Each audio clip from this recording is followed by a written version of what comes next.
Next देखिए, कल आप लोगों को सॉल्यूशन सेंड किया था एग्जाम्पल 9th और एग्जाम्पल 11th है इस बुक में, ठीक है। एग्जाम्पल 9th और ये था एग्जाम्पल 11th। सॉल्यूशन करके भी देखा होगा। एग्जाम्पल 8th कंप्लीट करवा दिया था आप लोगों को, ठीक है। इसमें देखो क्या है एग्जाम्पल 9th में, prove that the function defined by fz equal to in this form z is not equal to 0 and f0 equal to 0 is not analytic at the origin through Cauchy-Riemann equations are satisfied at the point। क्या कह रहा है ये कि origin पर function f Z analytic function नहीं है, जबकि ओरिजिन पर कोची रीमान इक्वेशंस जो हैं वो सेटिस्फाई होती हैं। क्लियर हो गया क्वेश्चन सभी को? तो इसका एग्जाम्पल 8th 9th 10th और 11th ये एग्जाम्पल्स इम्पोर्टेंट एग्जाम्पल्स हैं। Example 8th 9th 10th 11th important examples हैं ये, ठीक है। कि ओरिजिन पर कोची रीमान इक्वेशंस जो हैं उनकी वैल्यू कैसे फाइंड आउट करोगे, फंक्शन को डिफरेंशिएबल किस तरह से प्रूव करेंगे कि फंक्शन इज डिफरेंशिएबल और नॉट, या कह सकते हो कि एनालिटिक फंक्शन कैसे प्रूव करोगे। फंक्शन डिफरेंशिएबल होगा then we say that the function is analytic function, ठीक है। तो फंक्शन जो भी है एनालिटिक प्रूव करने के लिए उसको फर्स्ट डिफरेंशिएबल फंक्शन प्रूव करना होगा। तो ये एग्जाम्पल्स अच्छे से करोगे सभी 8th 9th 10th 11th। फिर आगे नेक्स्ट न्यू टॉपिक आएगा तो उसके अकॉर्डिंग और 2 टॉपिक इसमें इम्पोर्टेंट हैं जिस पर एग्जाम में क्वेश्चन पूछते हैं। ये फंक्शन इस फॉर्म में गिवन है, ठीक है। इसको अलग अलग पार्ट्स में डिवाइड कर लो, रियल पार्ट्स और इमेजिनरी पार्ट्स में, ठीक है। तो रियल पार्ट और इमेजिनरी पार्ट को सेपरेट करोगे तो इसके अकॉर्डिंग ये u की वैल्यू हो जाएगी और ये v की वैल्यू हो जाएगी, ठीक है। इजीली कर सकते हो इसमें सॉल्यूशन करके। एग्जाम्पल 8 कंप्लीट सॉल्व करवा दिया था, ठीक है। और मोस्टली स्टूडेंट्स ने सॉल्व कर भी लिया होगा। ओरिजिन पर कोची रीमान इक्वेशंस की वैल्यू फाइंड आउट कर ली होंगी आप लोगों को। सैटरडे को ये क्वेश्चन जो है वो सॉल्यूशन के लिए दिया था। एक तो यहाँ पर इसमें नोट्स में ये डेल जो इस तरह से बनाया हुआ है, ये इसको सभी इस तरह से लोगे, ठीक है। Del u upon del x, del u upon del y, del v upon del x, del v upon del y, ठीक है। डेल को इस तरह से नहीं बनाओगे, ठीक है, इसमें ये रॉन्ग है। ओरिजिन पर फॉर्मूले क्लियर हैं सभी को। Del u upon del x equal to ये फॉर्मूले हैं, ठीक है। इसके अकॉर्डिंग वैल्यू फाइंड आउट कर लोगे। ये यू एक्स कोमा वाई की वैल्यू है, ये वी एक्स कोमा वाई की वैल्यू है, ठीक है। तो इसके अकॉर्डिंग इजीली सॉल्व कर सकते हो सभी। तो सभी वैल्यू 0 हैं, means Cauchy Riemann equations satisfy हो रही हैं। At the origin the Cauchy Riemann equations are satisfied.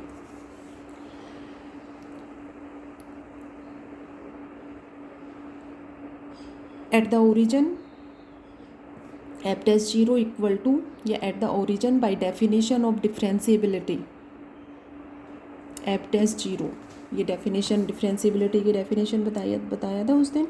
f dash 0 equal to limit z tends to z0 f z minus f z not upon z minus z note.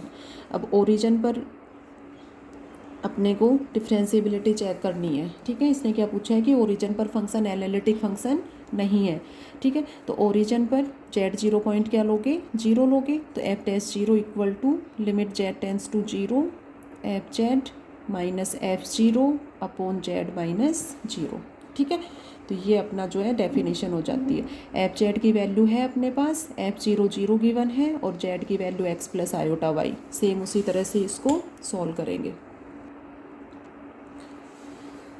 F z की as it is value put कर दिया, ठीक है। F 0 0 z equal to x plus iota y, ठीक है। Z किस में change हो गया, एक्स और वाई में, तो limit x tends to 0 y tends to 0।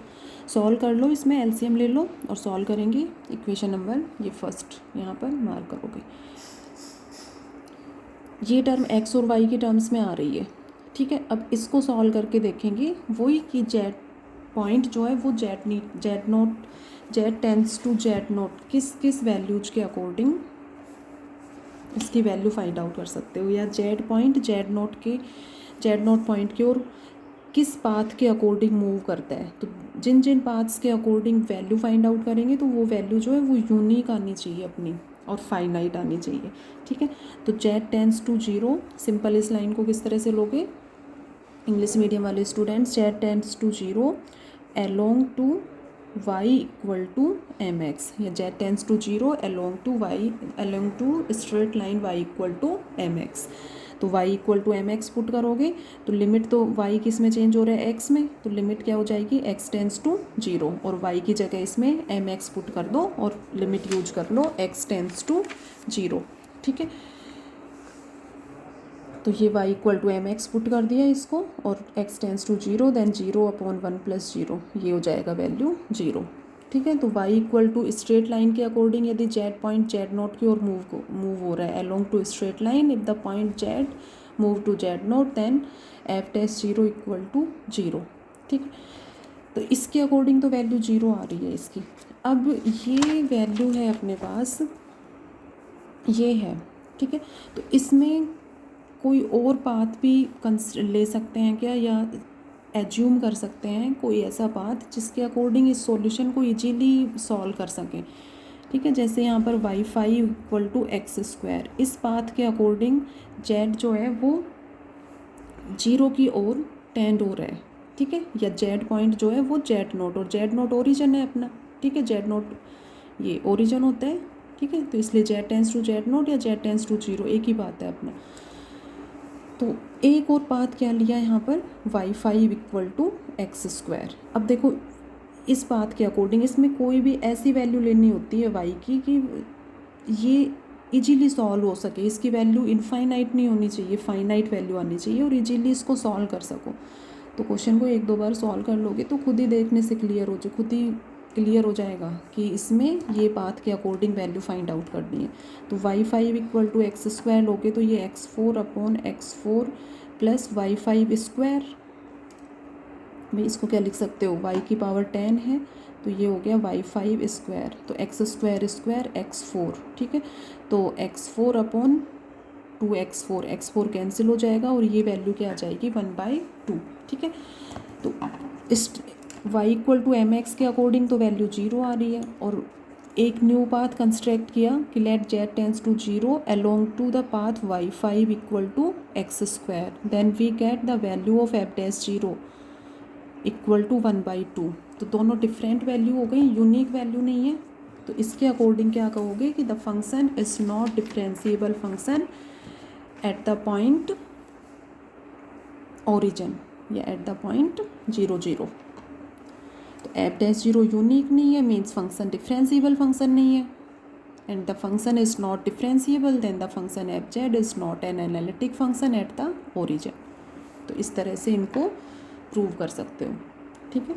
तो यहाँ पर क्या लोगे लाइन कि z tends to 0 along to the path y5 equal to x square then this, ठीक है। इसमें देखो सेम वही मेथड है, जेड इक्वल टू 0 पर एफ जेड 0 गिवन है, मीन्स क्या हुआ इसका, जेड इक्वल टू 0 पर f z means f 0 equal to 0, ठीक है। तो वही बात हो गई एग्जाम्पल 8 और 9 उनमें भी एफ 0 इक्वल टू क्या दिया हुआ था 0, और z not equal to 0 then f z equal to this. तो सबसे फर्स्ट तो इसको वही सेपरेट करके और रियल और इमेजिनरी पार्ट्स की वैल्यू फाइंड आउट कर लोगे। क्या क्या प्रूव करना है इसमें,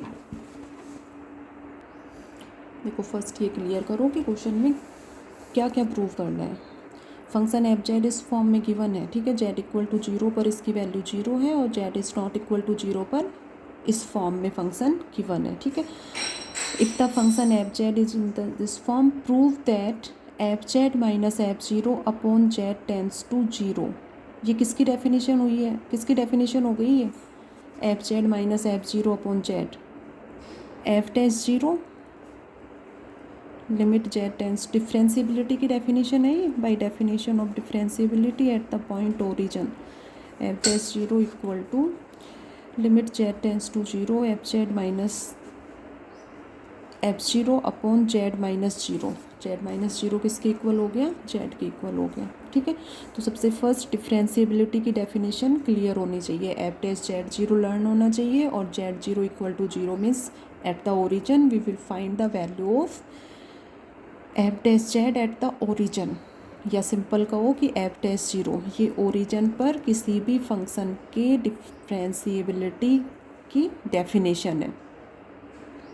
तो यहाँ पर ये f z minus f zero upon z किसकी वैल्यू को रिप्रेजेंट कर रहा है, एफ डैश जीरो की वैल्यू को, ठीक है।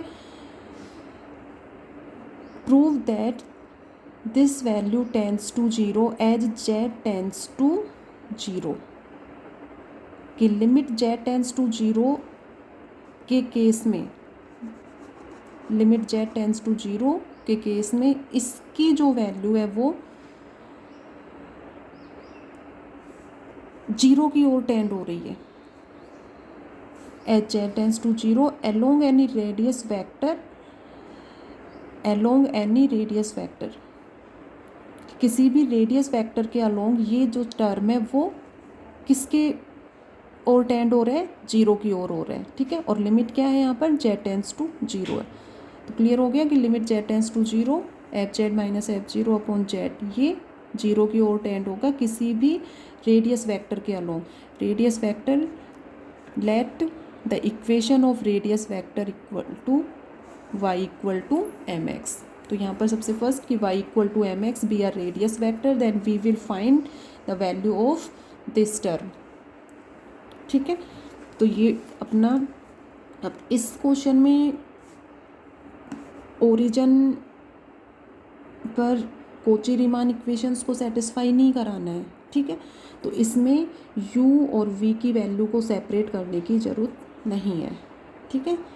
u और v को सेपरेट करके फाइंड आउट करते हो u और v, तो u तो रियल पार्ट और इमेजिनरी पार्ट आयोटा वाली जो टर्म होती है वो v की वैल्यू हो गई, ठीक है, u एक्स वाई और v एक्स कोमा वाई।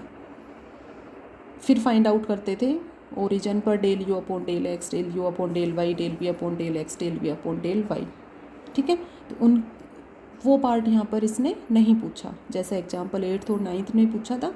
इसमें ओनली क्या प्रूव करना है कि this term z tends to zero along any radius vector, ठीक है, कि रेडियस वेक्टर के अलोंग तो ये टेन टू जीरो होगा, but not as z tends to zero in any manner, कि किसी अदर पाथ के अकॉर्डिंग यदि जेड पॉइंट ओरिजिन के निकट आ रहा है या जेड पॉइंट जेड नोट के की तरफ मूव कर रहा है, तो उस केस में जो ये वैल्यू है वो जीरो की ओर टेंड नहीं होगी, but not as z tends to zero in any manner. Clear हो गया सभी को, ठीक है, कि ये टेंस टू जीरो होगा रेडियस वेक्टर के according, but not as z tends to zero in any manner. और लास्ट में क्या पूछा है इसने, वैसे देखो यहीं से क्लियर हो गया कि radius vector y equal to m x, radius vector की इक्वेशन क्या सपोज कर रहे हो, y equal to m x, की let y equal to m x then z tends to zero. तो y equal to m x के according तो ये वैल्यू जीरो की ओर टेंड होगी, ठीक है। और कोई अदर पाथ लेते हो, अदर पाथ कंस्ट्रक्ट करते हो तो ये जीरो की ओर टेंड नहीं होगा, तो दोनों वैल्यू डिफरेंट हो गई, यूनिक नहीं है। तो इस केस में फंक्शन जो है वो डिफरेंशिएबल फंक्शन नहीं होगा, और डिफरेंशिएबल फंक्शन नहीं है तो फंक्शन जो है वो एनालिटिक फंक्शन भी नहीं होगा। तो यहाँ पर ये इसने पूछा है कि is the function analytic at z equal to zero, so क्या कहोगे कि फंक्शन जो है वो जेड इक्वल टू जीरो पर एनालिटिक नहीं है। तो अब यहाँ पर ये दोनों चीज़ जो है वो दो पार्ट जो है वो प्रूव करके बताने हैं। तो सिंपल है, फर्स्ट तो क्या ले लोगे कि z tends to zero along to the radius vector, y equal to m x, यहाँ पर लोगे along to radius vector y equal to m x, ठीक है। तो y equal to m x के अकॉर्डिंग जेड जो है वो ओरिजिन की ओर मूव कर रहा है। तो सिंपल अब सॉल्व कर सकते हो इसको। एफ जेड की वैल्यू ये है, ठीक है, इसकी वैल्यू फाइंड आउट करनी है। तो f z as it is put कर दो, ये इस फॉर्म में दिया हुआ है, एज इट इज पुट कर दो। Z equal to x plus iota y put कर दिया, ठीक है। Y equal to m x put कर दो, वाई जहाँ जहाँ है एम एक्स पुट कर दो, ठीक है। एक्स की फॉर्म में है तो एक्स टेंस टू 0 आएगा ओनली लिमिट में, ठीक है। वाई का कोई यूज ही नहीं है यहाँ पर। इसकी वैल्यू फाइंड आउट कर लो। एक्स स्क्वायर है तो एक्स की वैल्यू 0 पुट कर दोगे, 0 अपॉन कुछ भी हो वैल्यू क्या आएगी 0, ठीक है। अब कोई एक अदर पाथ इस तरह से लेना है अपने को कि इसकी वैल्यू जो है वो ईजीली सॉल्व हो जाए, ठीक है। तो यहाँ पर एक्स क्यूब है ये, ठीक है। तो y equal to x cube ले लो। एक और केस क्या लोगे, z tends to 0 along to y tends to along to other path y equal to x cube, ठीक है। तो अब y की जगह क्या पुट करोगे, एक्स क्यूब। जैसे इसमें क्या पुट किया था, y equal to m x. तो y z tends to 0 along to the curve y equal to x cube. तो y जहाँ जहाँ हो वहाँ एक्स क्यूब पुट करके इसको सॉल्व करोगे तो इजीली सॉल्व कर सकते हो इसको। इसकी वैल्यू क्या आएगी, -½ आयोटा। तो ये तो 0 और ये -½ आयोटा दोनों डिफरेंट हो गई। तो एफ डैश 0 की जो वैल्यू है वो यूनिक नहीं है। तो लास्ट में क्या लिखोगे, the value of f dash 0 is not unique at the origin, so the function f z is not differentiable function at the point z equal to 0, so f z is not an analytic function at z equal to 0, ठीक है। तो ये ले सकते हो अपने आप। तो सिंपल इसमें ओनली अपने को इन पाथ के अकॉर्डिंग वैल्यू फाइंड आउट करनी है, ठीक है। ओरिजिन पर कोची रीमान इक्वेशंस सेटिस्फाई इसमें नहीं कराना। तो कोची रीमान इक्वेशंस जहाँ सेटिस्फाई करवाए वहीं u और v को अलग अलग सेपरेट करके वैल्यू फाइंड आउट करो, अदरवाइज उसका नीड नहीं है। सिंपल एफ जेड जो जिस भी फॉर्म में दिया हुआ है उसको उसी फॉर्म में लेते हुए और सॉल्व कर लो, ठीक है। तो अब एग्जाम्पल 8th 9th और 11th ये कंप्लीट करोगे और polar form of Kochi Riemann equations जो डेरिवेशन करवाया है उसको कंप्लीट करोगे। एग्जाम्पल 10th सॉल्व करेंगे हम नेक्स्ट वीडियो में।